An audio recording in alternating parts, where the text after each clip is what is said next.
Who would you put at number one? Number one, all-time Michael Jordan. And at number two? Number two would probably be Muhammad Ali. Maybe. And what about number three? It's a tight one.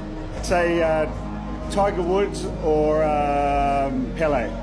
Okay. Wait, we still haven't got to Mike Tyson. Where does he land on the list? He's my favorite boxer of all time, but he's probably around... No way. Leave Pele. No way. What number? Probably number one now.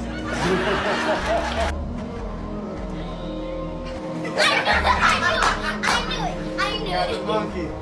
Hold on. There you go. Read that. Read out the name of the monkey. Antonio Junior Parker. All right, you gotta touch the hands one at a time.